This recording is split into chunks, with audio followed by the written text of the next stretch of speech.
We live. Hey everyone, welcome back to the Love and Marriage Podcast. I'm your host, Wendy O. This is my co-host, Hotep Jesus. How you doing tonight, Hotep? Marvelous, marvelous, darling. How are you? I'm good. First and foremost, before we get started, congratulations. Thank you. Thank you. I'm a daddy again. How does it feel to that brand new baby smell? That's all I gotta say, because as a mom, I just remember that newborn smell. And I've got some of my daughter's old clothes from when she was a baby, and it still has that smell. How does it feel? Oh, wonderful. It's amazing. I just went upstairs just now to go get my my charger for my laptop, and she's sleeping, and I'm just like, oh, I miss you, but it's only been like 2 hours. But she's so adorable and cute. She smells so good. I mean, all she does is eat and sleep. She eats and then she goes right back to sleep. And then my parents came to see her today, and she's just so cute and adorable. You said you guys got an echo from Wendy's mic? All right, I know why. Hold on, that's me. That's not Wendy. That's me. All right, I killed it. My bad. I had 2 audios coming in for Wendy. All right, we should be good now. Hello. Yeah, we're good.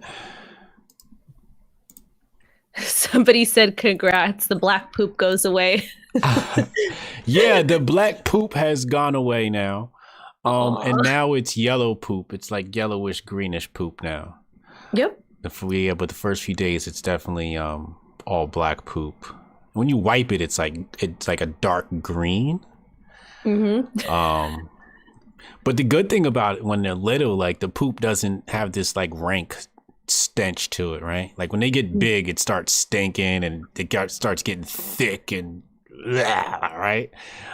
Which is why I try to like potty train them as soon as possible, right? As soon as they start walking, it's like time to potty train, because I ain't gonna be cleaning your ass.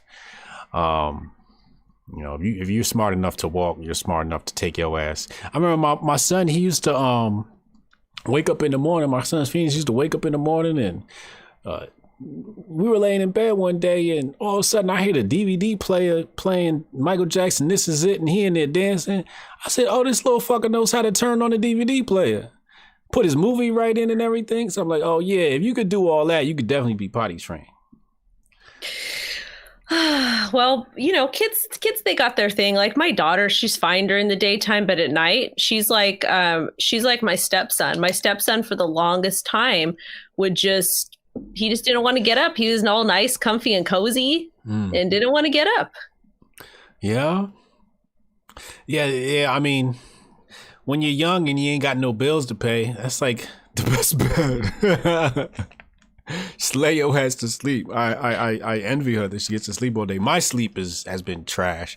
My chest score has suffered because of it.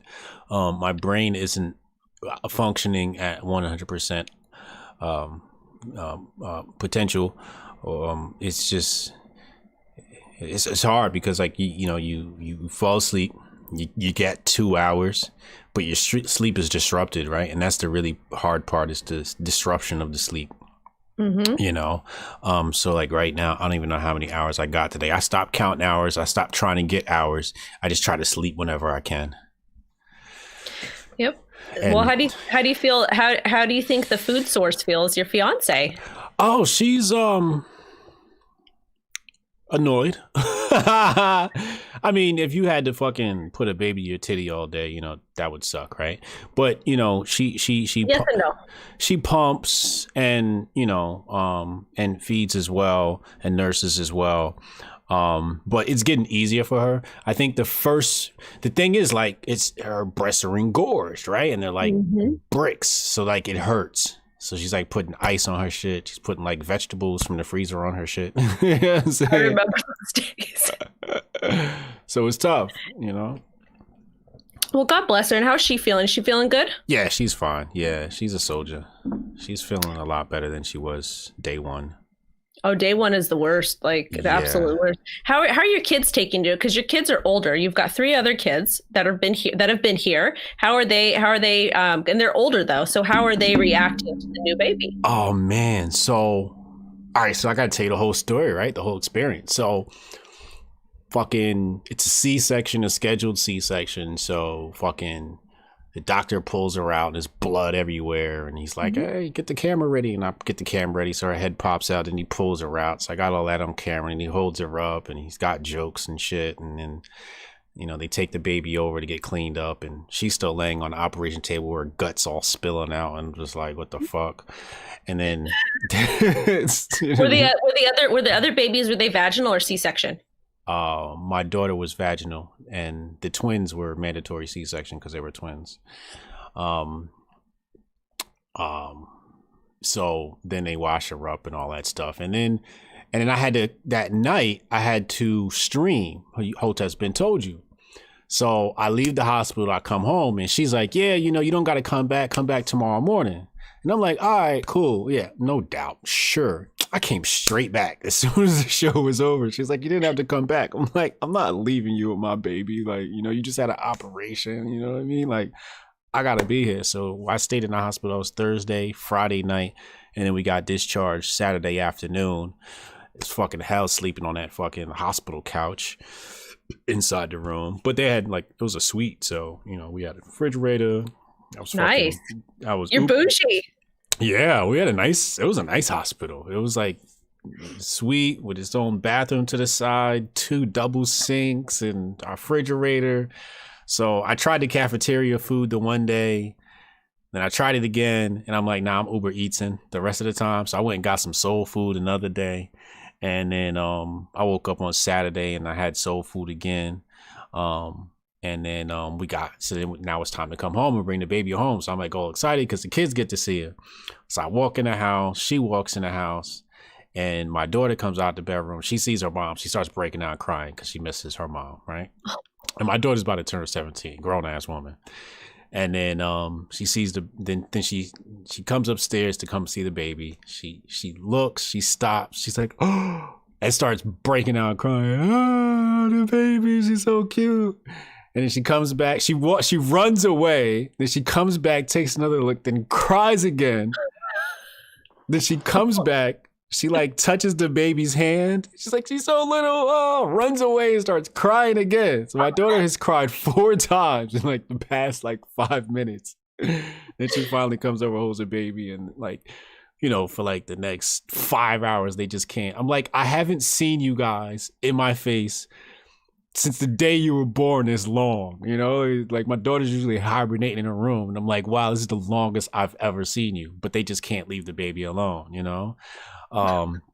So we're all just like crying around the baby for like the first 24 hours. And then, so now it's like things are starting to normalize and, you know, now it's time for Christmas and yeah, it's just a wonderful experience. How'd the boys react? They love her, you know, one's an introvert, one's an extrovert. So the extrovert, he's like all touchy. And the other one, he's like, he just looks at her and stares at her. He might grab her hand every once in a while, but he's just like, he's an introvert. So he's just like, and nothing really phases him. He has like no emotions. He goes from like 0 to 100 real quick though, right? So like he doesn't show any emotion, but when he's pissed, oh, he goes off. You know, yeah, he gets violent and shit. So, or he could get violent. But other than that, he usually just shows no emotion. Whereas the other one, he shows emotion really fast, for every little thing. But yeah, they're taking to her really well. That's so cool. That's like, it's a very crazy time to have a baby. It is. She's a Corona baby. How was the experience at the hospital for you guys? Because my sister is due like 2 days. In 2 days? Yeah, I got to tell you. Oh, that baby's going to be born on Christmas Day. I got to tell you. Well, there's a couple things I got to tell you, but I want to hear about your experience before I tell you what they try to tell the shit they try to pull with my sister. Just tell me what happened. So my sister's a high risk pregnancy because she's got like she's got really bad allergies. She's got some heart problems. She's got some lung problems, all kinds of stuff. A lot of this stuff is caused by the allergies that she has. And her allergies are caused by the food in the United States. Yeah. She's always had really, really bad allergies. She's got really bad ADHD, like crazy, crazy. So she's pregnant, having the baby, high risk. She ended up getting corona and she didn't have any symptoms, which is really bizarre because she's high risk. So her doctor forwarded her to a specialist. The specialist told her, that's a OB/GYN specialist, told her, this was 2 weeks ago, told her, you need to go in and deliver the baby now and get induced for a C-section. And my sister's like, but I don't feel like I'm feeling fine. I'm feeling healthy. I'm feeling good. And the specialist is trying to pressure her after talking to her for 5 minutes. So she calls me like, kind of like, what the F should I do? And I was like, how do you feel? She's like, I feel good. I was like, are you nervous? Are you worried? Like, do you feel, because moms can tell. Moms know. And she's like, no, I feel fine. I said, well, it's 3 weeks early. I don't think you need to go get induced. I don't think that's going to be healthy for the baby. So what I think they try to do, I think because she's on government insurance right now because she's low income, whatever. Most people in California are. And I think that because they probably saw her, they thought she was some white trash girl. They were trying to pressure her and push her into doing something she wasn't comfortable doing. And I think they were trying to do that because they're like over capacity at the hospital, supposedly, even though the maternity or the OB and maternity ward is supposed to be just for that. So they try to pressure her to go in to have the baby. I'll tell you why. Tell me. Doctors get, I think, triple or quadruple for a C-section for the insurance companies. Like a C-section is like, I want to say maybe like $12,000, where a regular birth might be $4,000. Okay. Or something like that. But doctors get way more. Well, the second thing is easier on a doctor, right? But they get paid more on the C-section. That makes sense because government insurance, because they can go ahead and bill that and they can put all the special rings and bells and whistles to it. So that makes sense. But I told her, I was like, F that. I was like, if you're feeling fine and you don't feel like you need to go in for like, why? Let the baby come out when it's ready to, unless it's like over your due date, but it wasn't over the due date. So I told her. And so she stood up for herself and she told them no. That's a good decision. Do not let them bully you. Do not let them bully you. They bullied me when I was in there. I was pissed. It was absolutely terrible what happened to me. So if I have another baby, I'm going to be on some bougie ass insurance. I'm going to go to the best of the best. I'm not going to know, because I delivered my daughter at Kaiser. F them. That's all I will say. Do not have your baby at Kaiser. I had the worst experience ever in my life. Oh boy. Hospitals are the worst. Like when you talk about like the stupid 19, people think that's what's killing people. I'm like, nah, it's the fucking hospital. In fact, there was a viral video today with a black woman who just recently died. And, of course, the headline says that she died from stupid 19. But in the video, she's complaining about how the hospital's been treating her. And I'm like, that's really what's killing people, is these fucking people in the hospitals. Well, because I worked in healthcare, and I'll tell you what happens is that they're understaffed because they want to maximize their budget. They have the people in the that do the administrative work that are way overpaid, and they're just pushing people in and out, and they're not really paying attention to them. And I don't know if the particular woman that you're talking about, I don't know if she's low income or not, but if you're considered low income or on, you're on Medi-Cal or Medicaid, they try to push all this crap on you. And they obviously, they think that you're stupid, and they try to get you to get all this stuff, or all these like bogus diagnosis. And they don't really take really good care of you from my opinion. That's why I was always so very careful with my patients. I don't know. They don't take care of you, man. I'm telling you, like, I always tell people this about hospitals. Martin Luther King never died from a gunshot wound. He died in the hospital. He was suffocated in the hospital, in fact. Martin Luther King did not die from the gunshot wound. Martin Luther King died because mysteriously he was suffocated in the hospital. Who else was it that there's another, I want to say Kennedy, but I could be wrong because he got his head blown off. But there's another person. I'm actually rereading that book that I got this from, so I'll remember at a later date. But there's another high-profile individual who was shot and then died in the hospital. And I want to say the same hospital too. But we'll come back on that at a later date. So there's I tell you, I live on TikTok, and there's a lot of people that, you know, they do their own research and investigation stuff, but there's also a few well-known rappers that died that were starting to get down the Dr. Sebi rabbit hole. And it was like, I forget, it was one rapper, but he was like starting to talk about Dr. Sebi, and he died from he choked on oatmeal or something ridiculous. He said what? He choked on oatmeal. That was the cause of death. I forget what he was in the hospital for, but they said he choked on oatmeal. I'll have to look it up and come back later to let you know who it was. But it was there's like a lot of mysterious things. Yeah, I don't believe that. I don't either. How are you going to choke on? How can you choke on oatmeal? Can't choke on oatmeal, yo. Oh, goodness. So I wanted to first and foremost, I want to say you're an amazing interviewer. You are asking some really great questions when we had Chefrulon last week. Thank you. That's what people say. They say I interview really well, and I just try to get better at it, you know. You asked great questions, though. How did you like that interview? What were your thoughts? I enjoyed it. I enjoyed the interview. Very insightful individual, very intelligent individual, had great command over the conversation. He let's just say he's ready for politics. Mm-hmm. He's ready, because I try to set people up when I interview them. Mm-hmm. Right? I noticed. Yeah. I was watching, and I was observing and listening. I was learning. Yeah. I try to set people up to see how they answer questions, to see, and you always learn from the greats of how they answer some of these questions, right? Mm-hmm. Like, I remember I asked Scott Adams the same question 2 different ways. And the first time I asked him the question, I didn't get the response I wanted. So I changed the way I asked it, and then I got the response I wanted. I was like, yo, this guy is good. Because if he would have answered to the way I asked it the first time, he could have been in the hot seat, right? And I do that because I want to see who are the individuals that don't mind being put in the hot seat and love that, right? Like, so when I ask those questions to, let's say, a Curtis Schoon, right?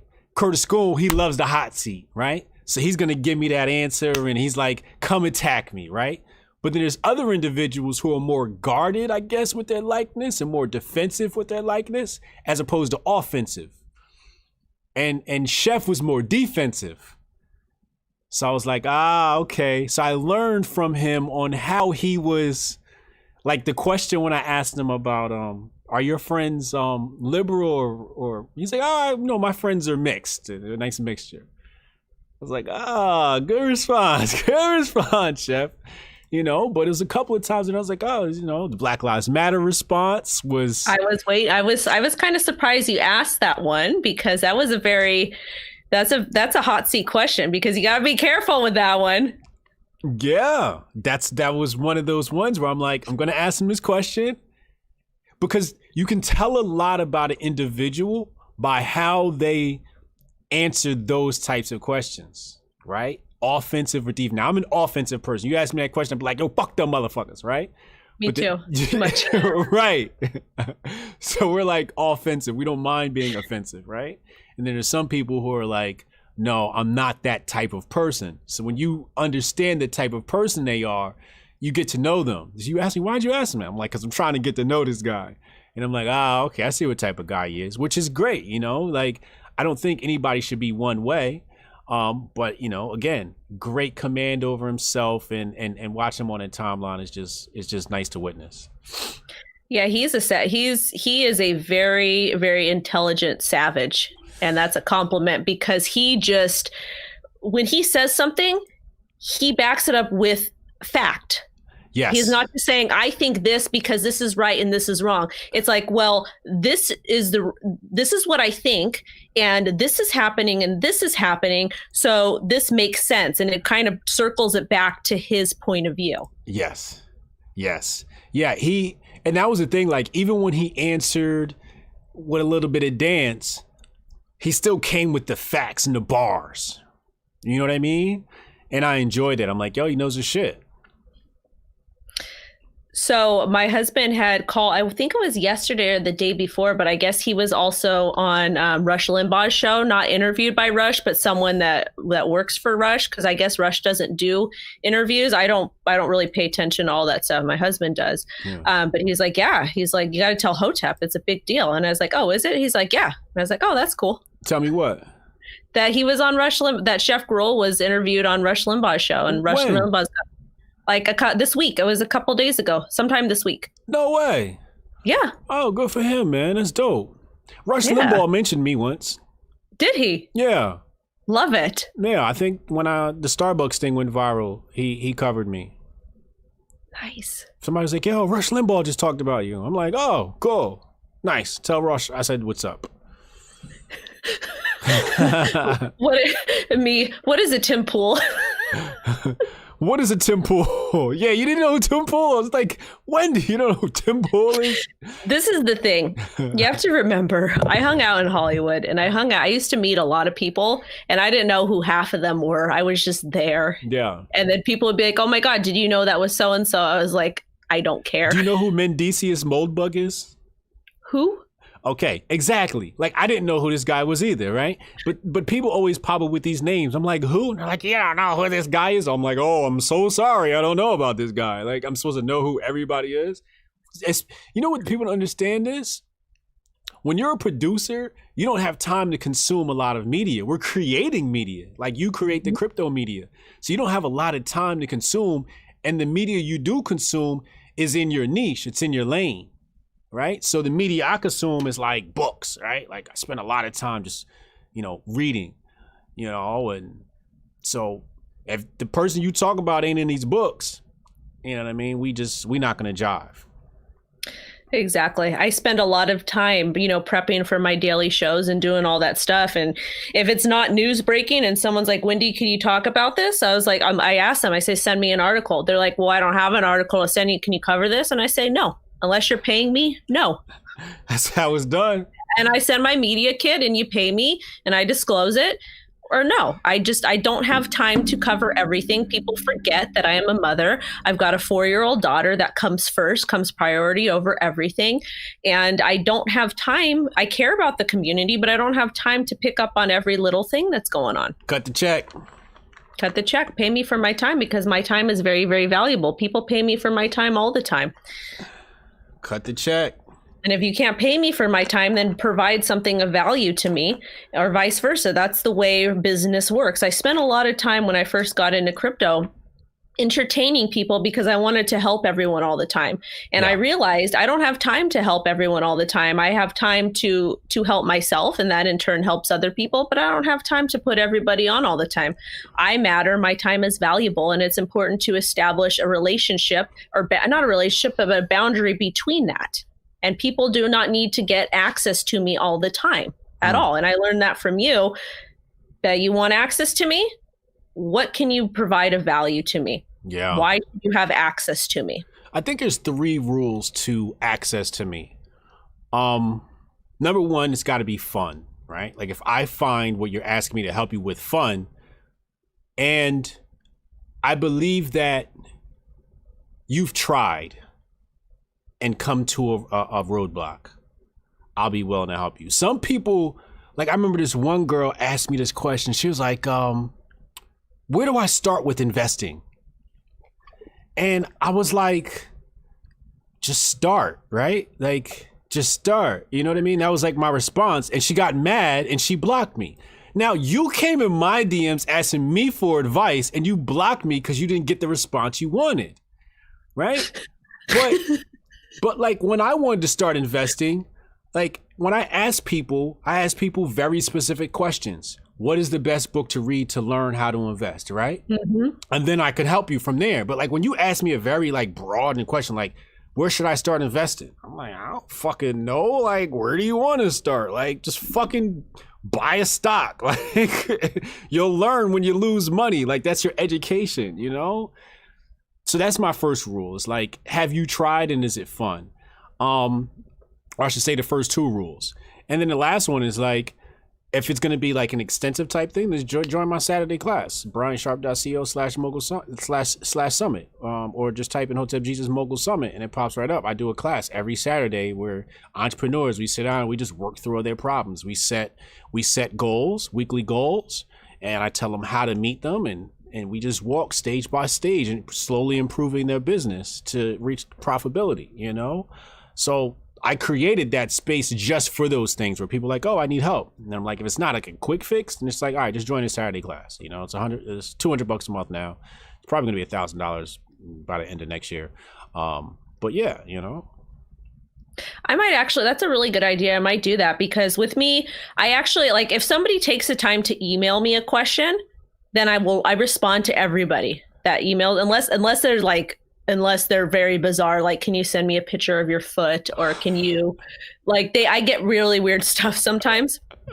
I had someone ask if they would marry. They says, Wendy, can you marry me? And I said, that'll be 5 BTC and I have 5 other husbands. So you'd be number 6. Is that okay? And they're like, oh, well, once this coin pumps, then yes. I says, okay. Pimp them out. but you know, I will respond to emails, but I should start doing that and start doing more mentoring, because people have a lot of questions in crypto, and that's one of the reasons why I'm on TikTok is because I do a lot of the a lot of educational videos there, just talking about what Bitcoin is, why it's important. I was like trolling the XR community so hard. It was a lot of XRP? fun. Oh God. Oh, after their little tell that story. Tell us what's going on with that. There is 10,000 different cryptocurrencies, you guys. It takes, if you want to make your own token, you can do so. There's a lot of platforms that you can do it for maybe like $10 and it'll take you literally 5 minutes to do so. All of these different cryptocurrencies do pretty much the same thing. They facilitate P2P transactions, peer-to-peer. So basically, if I want to send Hotep Jesus some Bitcoin, I could send him some Bitcoin. I can send him any shitcoin I want to, which that's fine. But a lot of these coins, they claim that they do special things. And XRP has this technology that's supposed to help with the US digital dollar, other US digital dollar, or other digital dollars in other countries. Well, the fact of the matter is why the F would a bank or a government want to license out somebody's technology when they can create their own and completely control it? Yeah. So people, the XRP community, or the Ripple, Ripple is the company that owns XRP. So it's 2 separate entities. Essentially, in this particular case, Ripple is like a stock to XRP, right. or XRP is a stock to Ripple. Parent company. That's the best way to explain it. So people are like, it's not a security. It's not a security. The only 2 cryptocurrencies that were named by the SEC to not be deemed as a security is Bitcoin or Ethereum, because they have to have utility. They have to have pass the Howey test. And if you guys don't know what that is, go look up the laws of the SEC law from 1933. There's multiple different explanations of it. So I've been telling everybody, because I cover this on my show every day. Like I do crypto 24/7. I know what I'm talking about. I have over 700 episodes. That's over 700 hours of me reading and regurgitating information. I know what I'm talking about. Mm-hmm. So XRP was classified as a security. So what had happened was, and this is a very interesting story, the way this all played out. So obviously the price of the coin dropped because, you know, that's what happens. We're in a bear market. So what XRP did, they got smart. They created an airdrop. So basically they created another token called Spark token. What you needed to do was hold XRP, and it was a 1-to-1 airdrop. So for every XRP, and I believe it was a 1-to-1 airdrop, every XRP you hold, you get 1 Spark token. So essentially they're creating money or printing money, which is another illegal thing. We won't get into that though, because I'm not an attorney. But basically you buy XRP, you hold XRP, you get the Spark token. And it's a very, very popular marketing tactic that they do in crypto. It's a very, very smart thing to do. So that happened, that occurred. Everybody was really happy. And I was like, you guys be very careful with this. Like, it's not like everything that they're saying about it was not true. So what ended up happening, like a week or 2 weeks later, the Brad Garlinghouse, he's the CEO of Ripple, came out and said, I think where the SEC is going to fine us, they're going to come after us. Next day, a lawsuit was initiated by the SEC stating that they had committed securities violation, and they committed an illegal securities sale for $1.3 billion. And there was an employee, I forget the dude's name. I talked about it on TikTok, but he was somebody that worked for Ripple that was one of the main executives, whatever, high up in there. He told the SEC that we wanted to pump the price as high as we can. I forget exactly what it was, but basically they're doing a bunch of illegal stuff, and they're now going to have a court case with the SEC. Generally, how these court cases with the SEC go is they can fight all they want because they've got more money than God. But what's going to happen, they're probably going to end up settling out of court and pay a really big fine. And who knows what's going to happen with the project. But the project is a security. Anything that is not Bitcoin or Ethereum is a security. And yeah, that's what happened. And the XRP community, they're really mad, they're really upset because a lot of these people are overinvested, and they thought that they were under the wrong assumption about XRP. I knew XRP was some fugazi shit from the very start. Oh, that's your Sicilian coming out. What's Sicilian? You said fugazi. Oh, that is Italian. Yeah, you're right. It sure is. Yeah. Speaking of that, we got the holidays coming around. Tomorrow starts. Tons of fun. Yeah. I don't follow the traditional Sicilian thing because we just don't do that anymore because we're so whitewashed, and I don't like Christmas. Why not? My dad passed away on Christmas Eve. Oh yeah, that's right. So my daughter, she's been asking about him a lot. And it's got me a little feeling a certain type of way because I don't talk about my dad. I talk about him, but I don't like to talk about him all the time. I like to talk about him on my terms.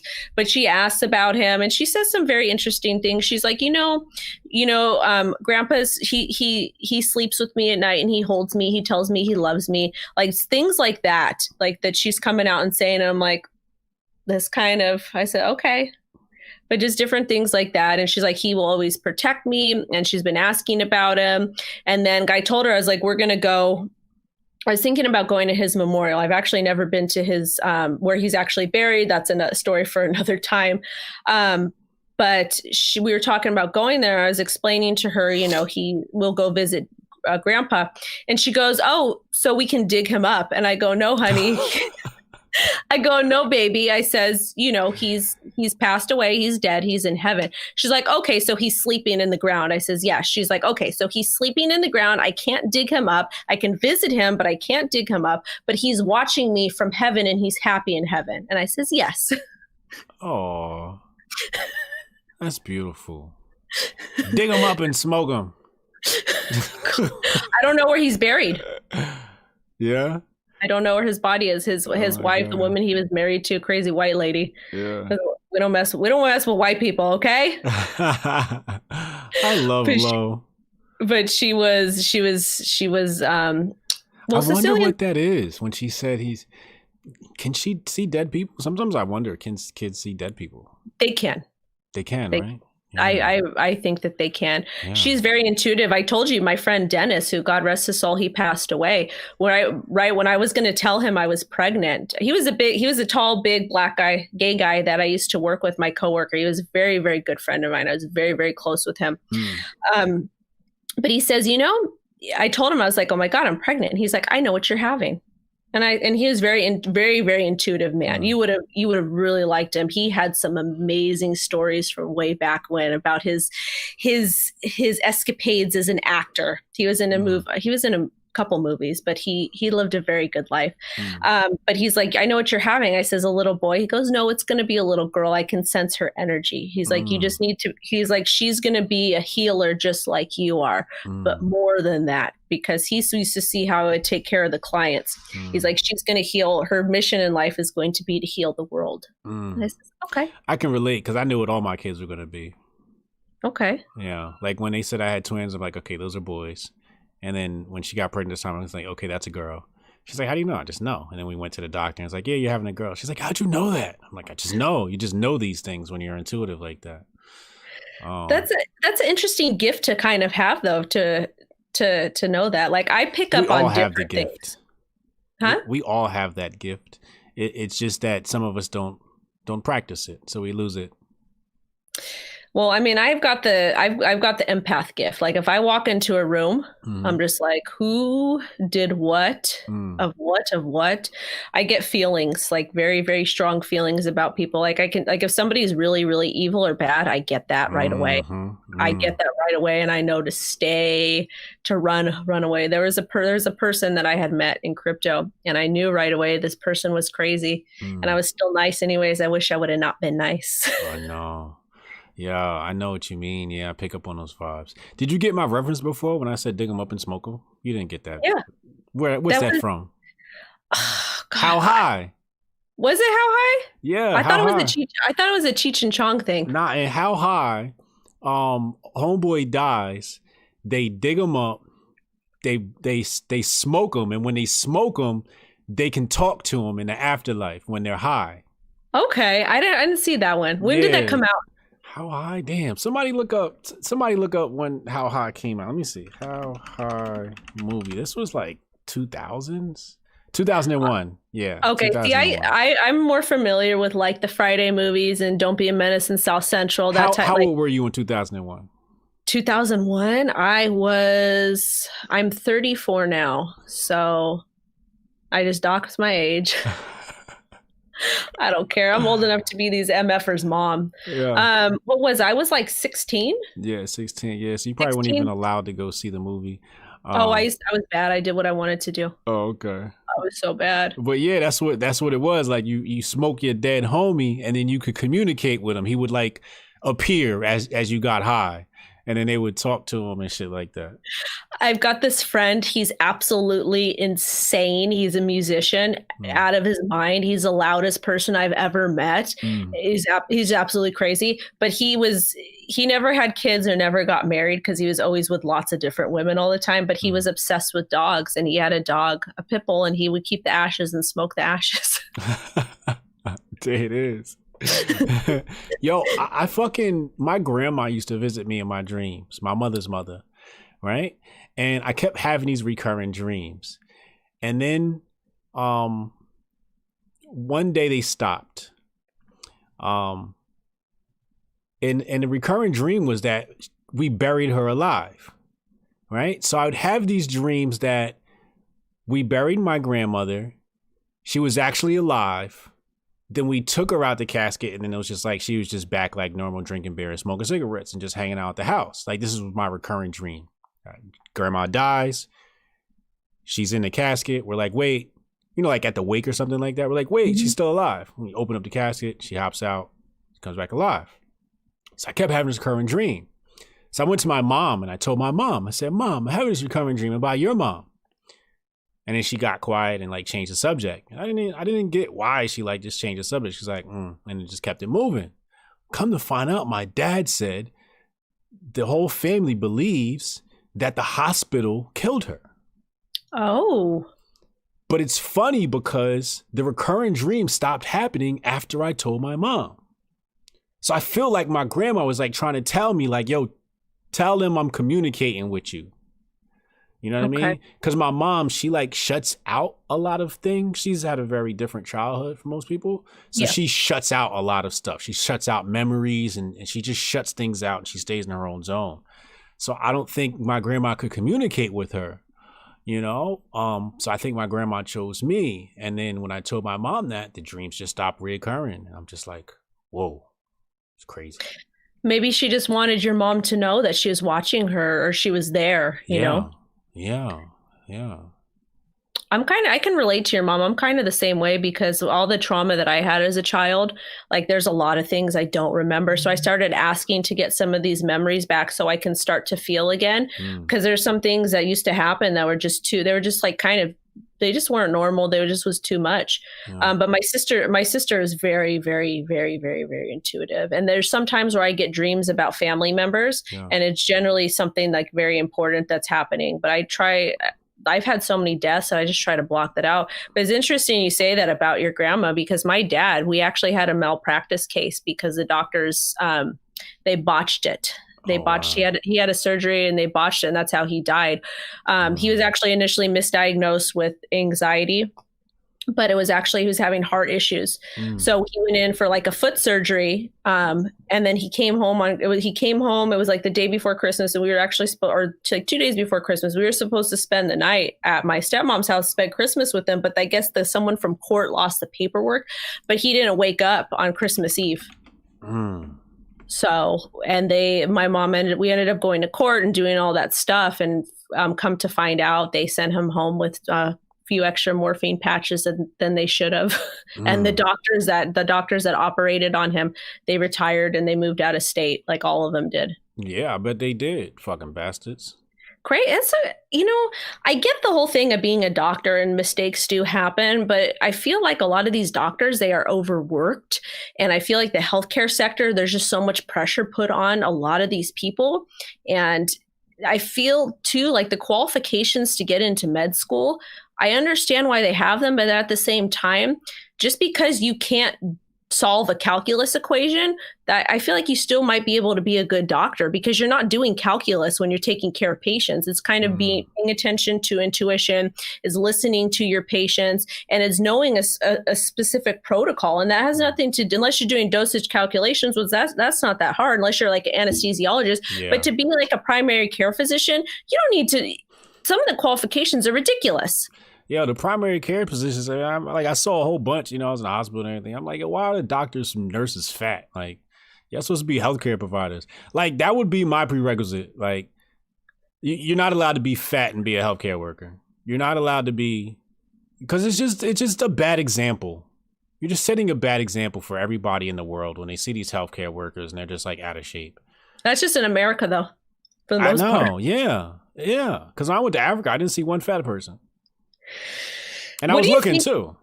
What do you think about, is it Zimbabwe? I don't know if it is for sure, but I want to say it's in Zimbabwe, or it's one of the places in Africa, but they've only had like 7 CV cases. Yes.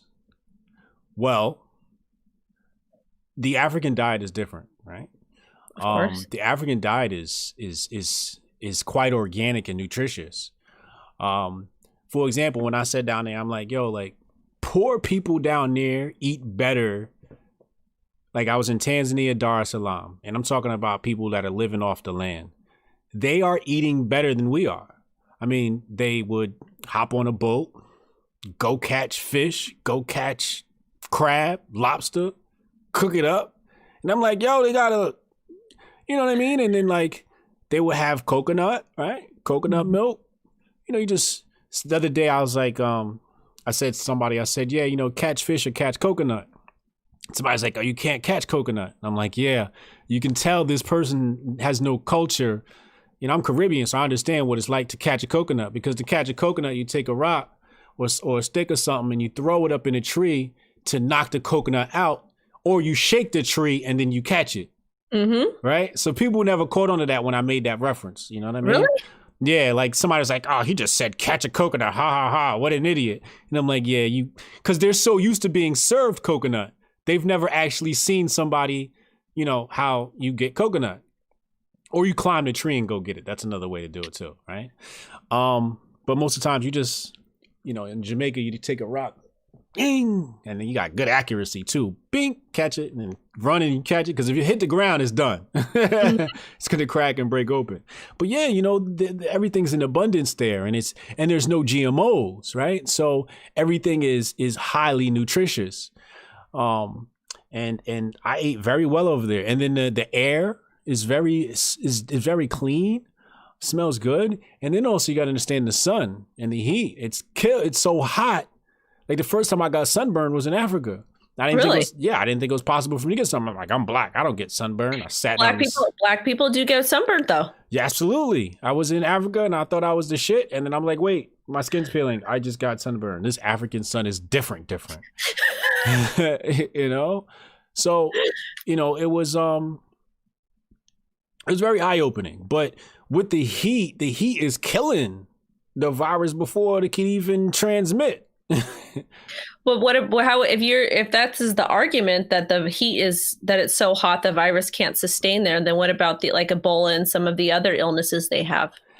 I believe that some of these things are man-made. I do too. Right? I believe that some of the stupid 19 are mixed diagnoses. As we saw, the influenza virus has nearly disappeared this year. Right? I don't think it's disappeared. I just think that their stupid test that they have that doesn't work, because I'll tell you the test doesn't freaking work, because I don't know how they're able to create a test like that when they still don't have other tests that are accurate. Like, right. It's well, the test is only testing for antibodies. So if you test and you have the antibodies, they say you're positive.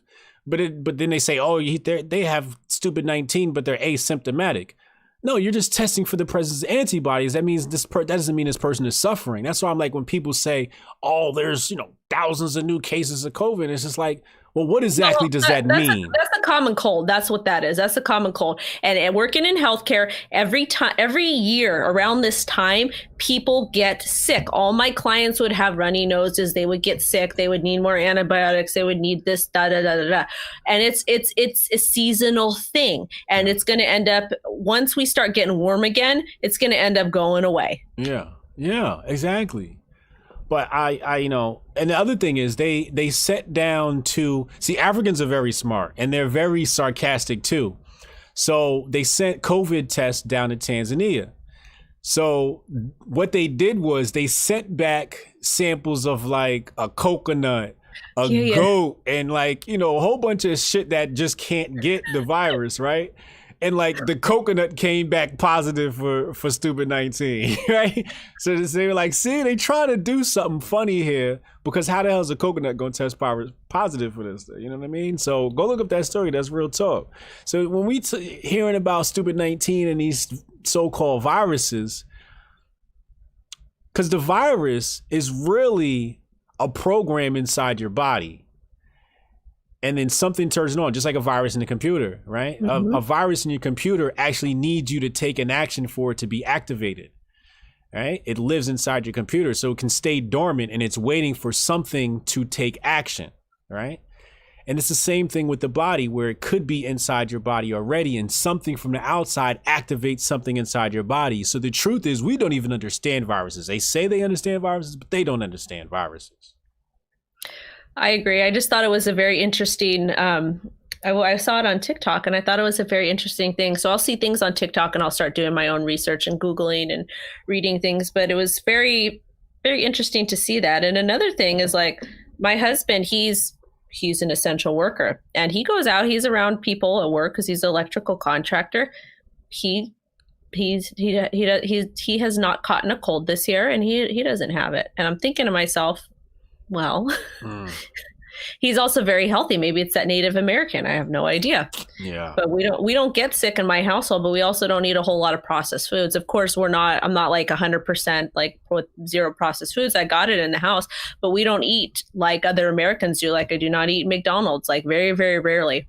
Yeah. And we don't eat a whole lot of fast food. We don't drink soda. I have been going a little bit crazy with the Doritos because it's a very emotional time of year for me, but we don't eat like my daughter, her meal, she has peanut butter and berries. That's like what she likes to eat like 3 times a day is peanut butter and berries. And it's all, I get her the organic berries. The reason why I get the organic ones, because it has less pesticides on it, but that's what she has. And she doesn't have she has orange juice now. But up until a year ago, she never had juice. Yeah, that's good. Because the juice here is not real. It's not juice. Well, it's juice, but exactly. It's just sugar water. There you go. It's sugar water. And a lot of these people, and I don't want to say these people, but a lot of folks, I just wish that they would pay attention to what they're putting in their bodies. Mm-hmm. The other thing about Africans is they're actually really healthy and strong people, because, the manual labor in some of the jobs, and they don't spend a whole lot of time at a desk like Americans do.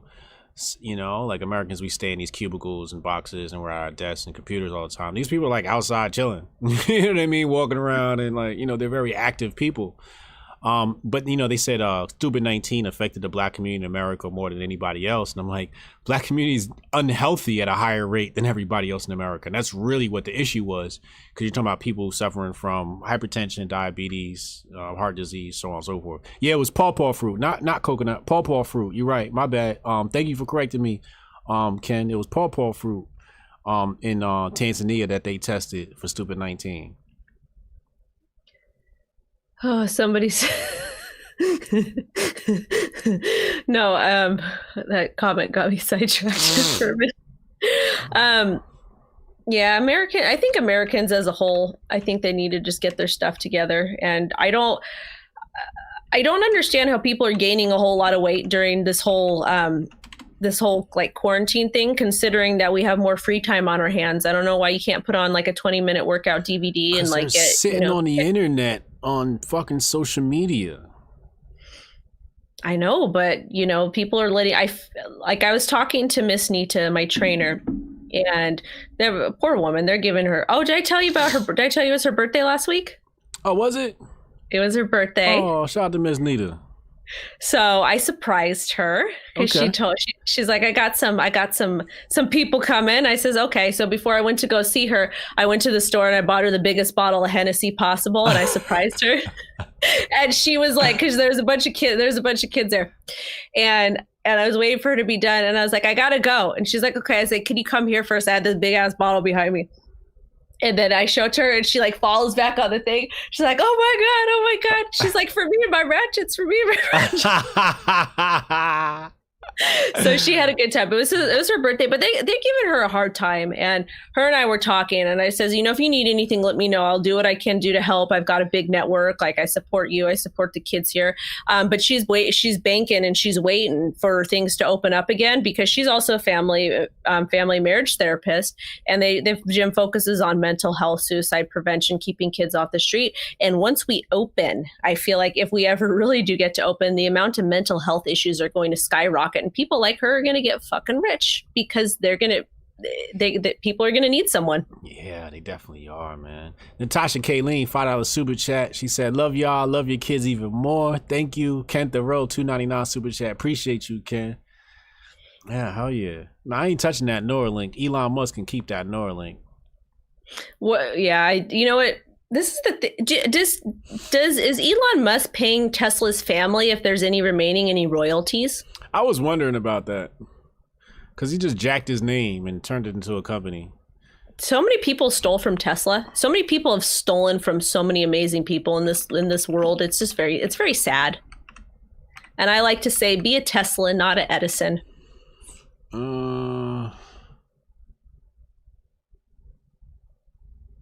How much does Tesla CEO get paid? I'm trying to see now if he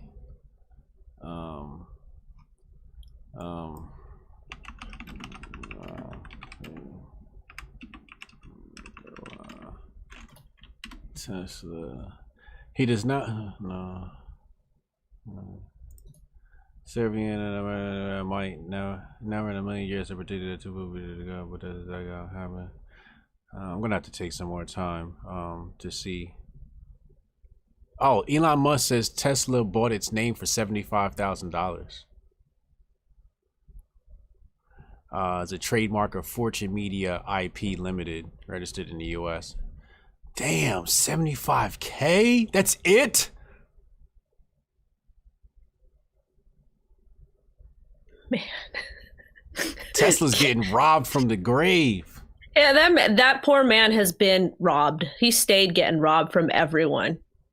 It's very sad. Very, very, very sad. Elon did donate $1 million to Nikola Tesla Museum, but still,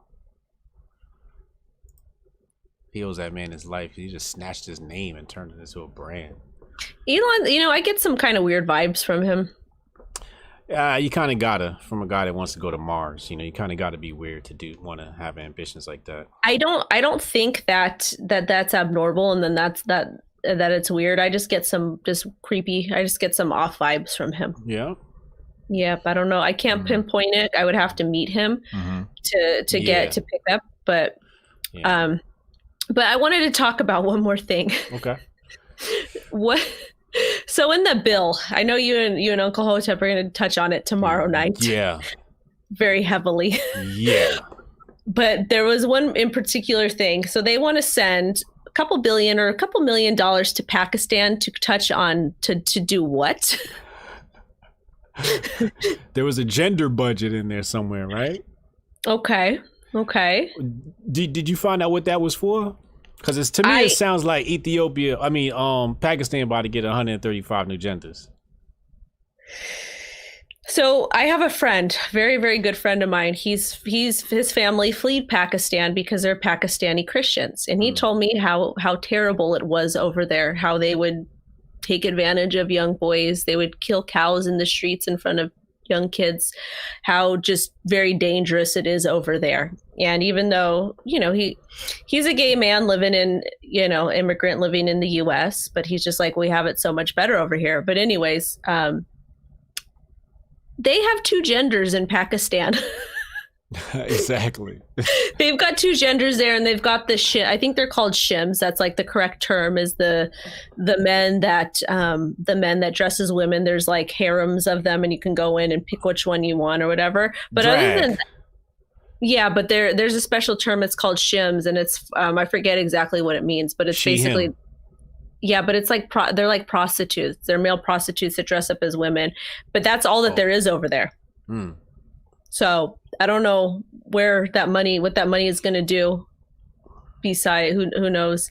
I'm just in closing in this episode, I'm very appalled with everything that's in that bill, because I'm like, yo, we're sending money to Pakistan for gender studies? What? And it's like millions of dollars too. Yeah. In the middle of a pandemic. We take like foreign exchange students to like study in the United States to become, for a lot of STEM stuff. Yeah. So we're contributing to other countries in that sense by allowing their residents to come here and study for free. We give a lot of scholarships. I know a lot of other places won't accept Americans. They won't give us full ride scholarships if you go to other countries. Maybe some will, but it's not very common as it is in the United States. So I don't know why we're sending money to other places instead of taking care of our own that need it. Yeah, somebody in the chat when we first got on here, actually I think this is during my chess stream, he what did he say? He said I'm over here arguing with people in Seattle about China being superior to the United States. And I was like, China is superior to the United States. Should we get 90% of our products from them? We're wholly dependent on China. They fucking own the Democrat Party. But what's China's foreign aid budget look like? I'm sure it don't look like ours. So somebody just commented in the chat. It was Danielle. She says it's not about gender. It's about protecting and educating women. So that's a nice gesture that the United States wants to do that. However, we have women in the United States, single mothers in the United States that are raising kids that could probably use that money a little bit more and let Pakistan kind of take care of their own right now until we get out of this pandemic, until we get our own people able to eat again. What they're basically, when she says it's about protecting and educating women, it's basically saying we're going to give them our version of feminism. That's basically what's going to happen. They're going to brainwash the women on the continent with female empowerment. Now, that's not to say women aren't subjugated to some harsh conditions in Pakistan, because I'm sure they are, as they are in many Arab nations. They're treated as secondary citizens and whatnot, and rights are not given. But that's basically what's going to happen. And then you'll see the breakup of the family in Pakistan, just like you saw it with the black family in America and the white family now in America. Divorce rates increasing and all that type of stuff, right? But that's what happens when America brings aid. It acts as AIDS. But this is the thing. Well, that was an interesting play of words. But the thing, though, is that the men are so powerful in these Arab countries. You really think they're going to let the women step up and take over? No. They're not. It's going to. I think it's going to cause more harm than good, because the men don't want that. They want a particular type of woman, and if the women do not comply, and I'm not saying that I'm against women empowering women. I'm just looking at it from a realistic perspective. I've been in abusive relationships before, and if these women, they do not comply with their husbands, if they do not comply with their fathers, if they do not comply, and the men win their life because it is a very patriarchal society, they're going to get their asses whooped, and it's going to be some serious consequences. So it may be causing more harm than good to some of those women over there. Oh yeah, it's gonna be like a gender civil war is gonna happen, and the women are gonna lose, and they're gonna get hurt even more. Yes, and the United States knows this.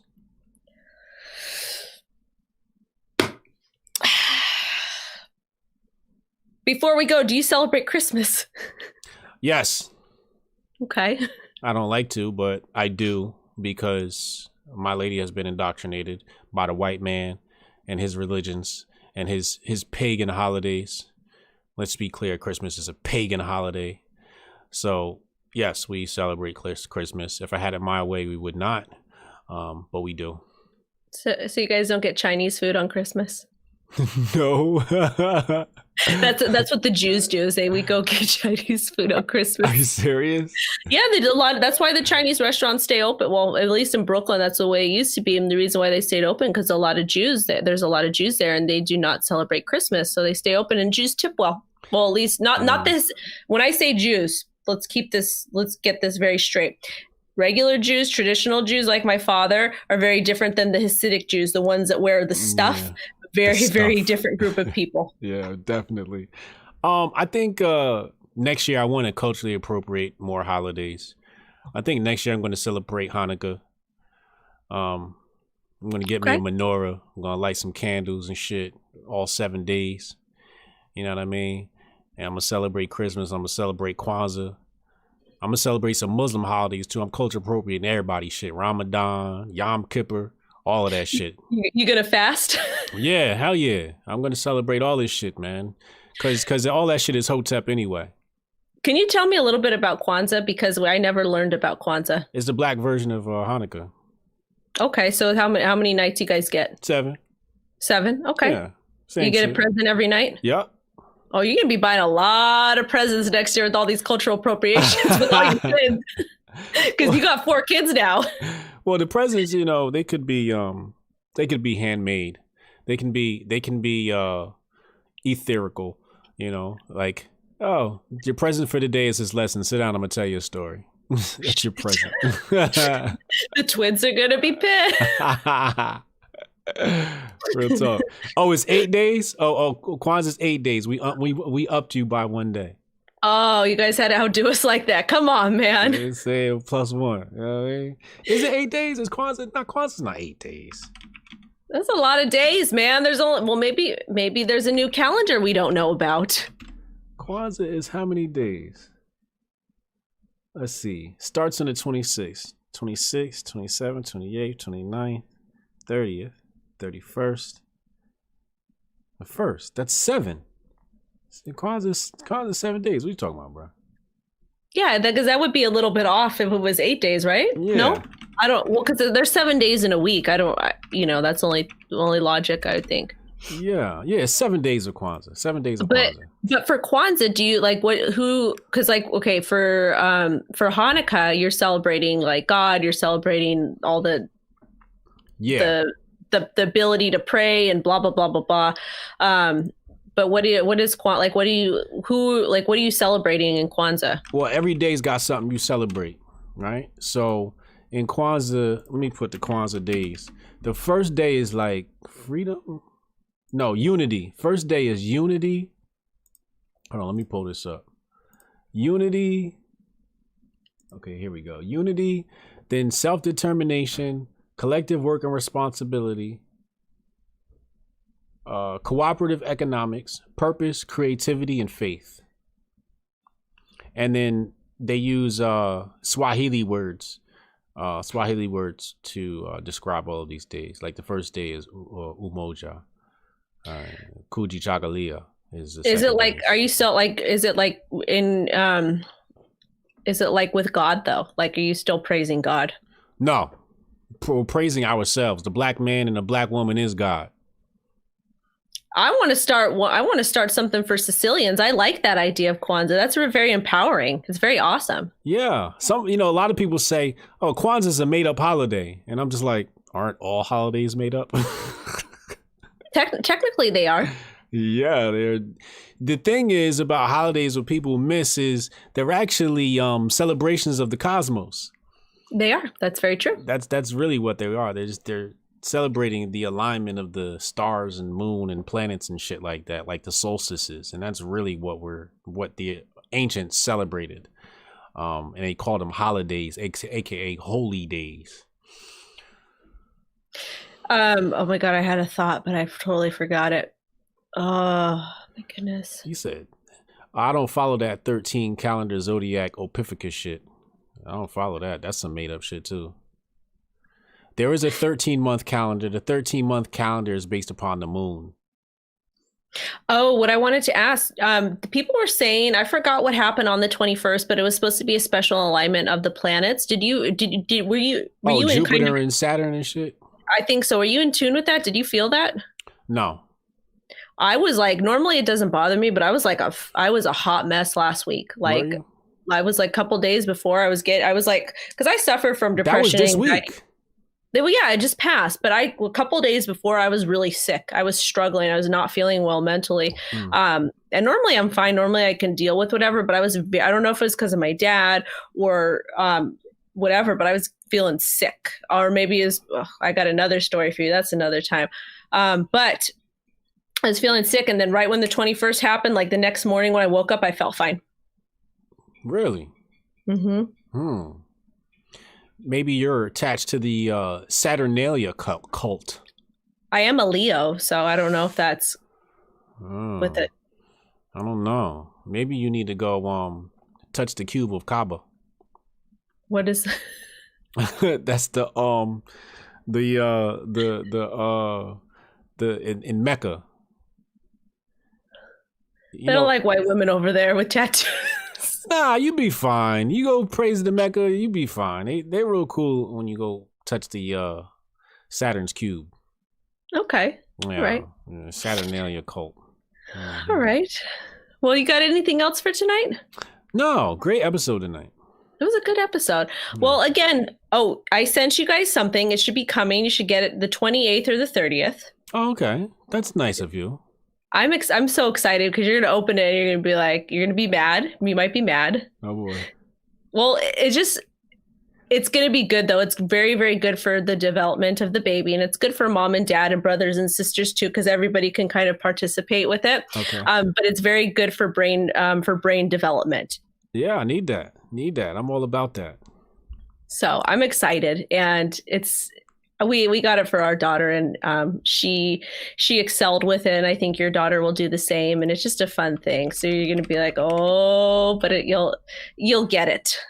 Okay. I look forward to it. I'm excited. But again, congratulations to you and your beautiful family and to your fiance. And she's just awesome. You are a very, very lucky person. Thank you. I appreciate that. Yeah, so I'm going to go upstairs and spend some more time with her and lay down and potentially get some sleep and maybe do some reading if my brain will allow me to. But also remember, it's a Merry Griffmas. Oh, it is. It's a Merry Griffmas. 2020 is the year of the grift. The year of the grift. Oh, yeah. So we have a special before the show starts tomorrow. Am I reading something? What do you mean? Didn't you DM me one day and you says, do you want to introduce? Oh, we already completed all of that. I'm sorry. I my bad. I forgot. I was like DMing 20 people at the same time. Like, do you want to participate in this? And like, I totally forgot I had you. And then I don't think we have any more. That was I wanted you to present an award at the Grifties. I'm so sad.